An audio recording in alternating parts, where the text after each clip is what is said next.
Bienvenue dans Défense Zone, votre podcast spécialisé dans les questions de défense et de sécurité. Chaque semaine, en plus de nos entretiens avec des militaires, policiers, gendarmes, entrepreneurs et autres experts du secteur, nous vous proposons un court résumé des actualités qu'il ne fallait pas rater ces derniers jours. Sécurité. Lundi 7 mars, le ministre de l'Intérieur a annoncé le lancement d'une nouvelle application mobile regroupant les services de police et de gendarmerie. Ma Sécurité, c'est son nom, disponible sur toutes les plateformes de téléchargement, offre la possibilité pour les usagers d'être assistés par un gendarme ou un policier 24 heures sur 24. Outre des actualités, les numéros d'urgence ou la cartographie des points d'accueil comme les commissariats ou les gendarmeries, on y retrouve des services de pré-plainte et de signalement en ligne, des conseils de sécurité par thématique et l'accès à la plateforme de signalement des points de deal lancée en 2021. À partir du 15 mars prochain, le ministère lancera la plateforme TZ pour le traitement harmonisé des enquêtes et des signalements pour les e-escroqueries, qui permettra aux victimes d'arnaques en ligne de déposer plainte sans se déplacer au commissariat. Protection civile. Après plusieurs jours de collecte de dons, la protection civile s'est rendue cette semaine en Pologne pour une première livraison de matériel humanitaire à destination des réfugiés ukrainiens. Orzel 1, Aigle en polonais, est une mission de 13 semi-remorques partie dimanche 6 mars depuis la base de Strasbourg à destination de Lublin. À bord des camions, du matériel de première nécessité pour les réfugiés franchissant la frontière polonaise et du matériel médical transporté jusqu'à Lviv et Kiev via un corridor humanitaire sécurisé. Orzel 1 devrait être le début d'une longue série puisque de nouveaux convois sont prévus dans les prochains jours. Gendarmerie. Après plus de 3 ans de travail, c'est désormais officiel, la gendarmerie française et les policiers allemands du Bade-Württemberg vont bénéficier dès 2023 d'une vedette de patrouille commune.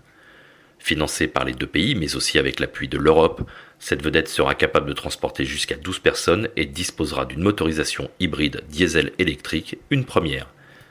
Si les gendarmes et policiers travaillaient de concert depuis 2011 pour la surveillance de la navigation et le contrôle des zones portuaires rhénanes, c'est la première fois qu'ils le feront ensemble sous un pavillon unique européen. Industrie. Nouveau rebondissement pour les sous-marins français Barracuda. Après avoir été abandonnés par les Australiens, c'est finalement du côté de l'Égypte qu'ils pourraient naviguer. Le Caire, en effet, en pleine restructuration de sa flotte maritime, pourrait annoncer, en plus d'un possible achat des Barracuda, l'acquisition d'un porte-avions d'occasion équipé d'une vingtaine de rafales marines. Pour le moment, ni le nombre de sous-marins potentiellement commandés, ni le montant du contrat n'ont été divulgués. Mais ce serait, après l'échec du contrat australien, une excellente nouvelle pour les ouvriers du chantier de Naval Group. SCAF. Vague de froid entre l'industriel français Dassault et l'européen Airbus. Au centre des désaccords, la conception de l'avion de combat nouvelle génération, le NGF, qui sera intégré au système du programme SCAF, système de combat aérien futur. En effet, si Dassault est désigné comme maître d'œuvre du projet, c'est bien avec les filiales allemandes et espagnoles d'Airbus qu'il a été imposé de travailler pour le développement d'un premier démonstrateur. Problème entre les deux industriels, l'avionneur français revendique la mainmise sur les commandes de vol, l'architecture fonctionnelle et l'interface homme-machine et demande, en tant que leader du projet, de garder la propriété intellectuelle sur ses parties propres de développement. Airbus, pour le moment, n'a pas répondu aux exigences de Dassault, repoussant un accord qui devait être signé depuis l'année dernière. Le 4 mars, lors de la conférence de presse de présentation des résultats de Dassault Aviation, son PDG Éric Trappier n'a pas caché son agacement. Je cite « J'attends la signature d'Airbus en 2022. Il va falloir statuer, on ne peut pas rester l'arme au pied, à un moment donné, on dit oui ou on dit non. » Quelques jours plus tard, M. Trappier déclarait à demi-mot qu'un plan B n'était donc pas exclu en cas de non-signature avec un autre partenaire, ou seul ou avec d'autres. Mali.